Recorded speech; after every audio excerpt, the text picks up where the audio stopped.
Start. I rise to support the principle of this bill from the bottom of my heart.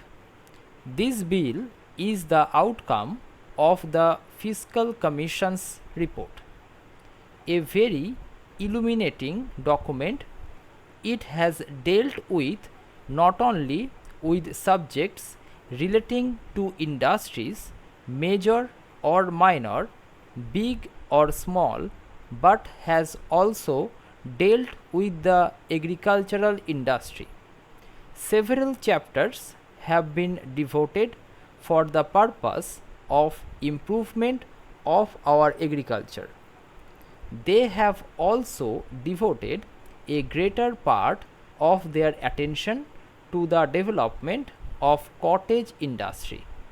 Although this bill does not envisage any kind of protection regarding the agriculture industry, I do hope the government will take due notice for the recommendations and suggestions made by this commission.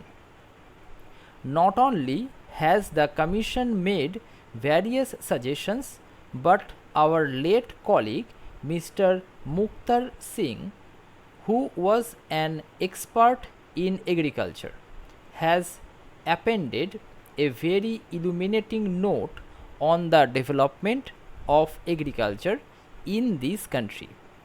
I have had the pleasure of coming into close contact with Mr. Mukhtar Singh in the Oil Seeds Committee, and I can say that he had a very wide experience of agriculture.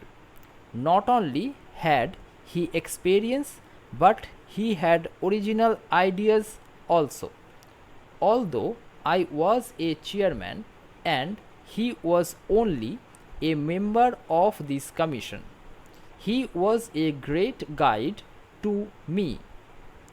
I do expect that the government will consider this report, particularly this aspect of the question regarding our food problem, which is really agitating the country to such an extent. We are lacking immensely as far as agriculture statistics are concerned. In America and Russia, I might say that every inch of land, either cultivated or not cultivated, fallow land or wasteland, has a complete record.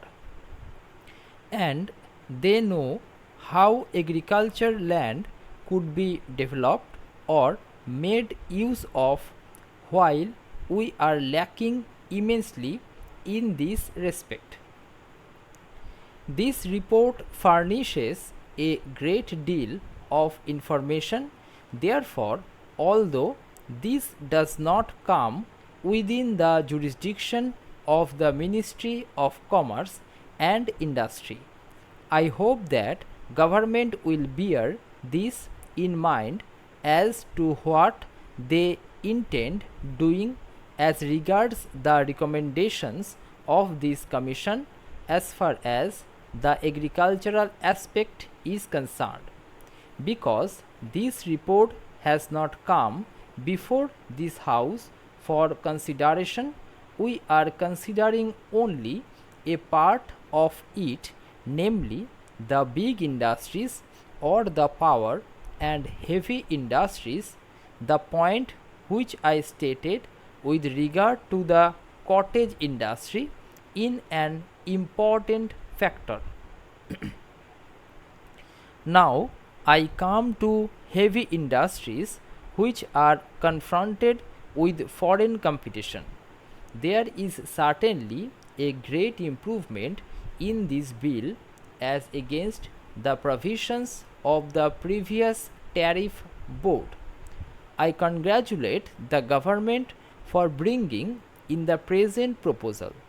Every time when these protection bills come before us, government merely gives them protection for a number of years, but information is not given to us as to whether the industries have been asked to improve the quality or to cut down their operational wages so that they can meet competition with foreign countries.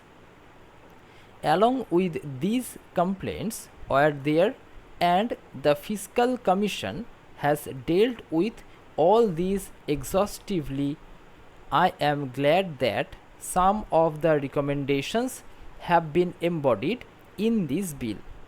I do hope that in future, when protection has to be given to any industry, the points that I have made out will be borne in mind. For example, to what extent the raw material, which is generally a handicap for the purpose of expansion of an industry, will be available to them. At present, we have got several industries with very large capacity. In certain respects, we can cope with the Indian production in the country, but for want of the raw material, they cannot produce that quantity which India requires. Every member of the select committee has to read the report, and if they have not done so, they should, in the interest of the industries concerned and the country. All this discussion here is to enable the members of the select committee to know what are the points to be considered and the objects to be aimed at, and so on. You have rightly laid down the healthy convention that the members of the select committee need not take part in the discussion, but they should be present and listen to the observations made here. They may accept whatever they feel like accepting, but that is another matter.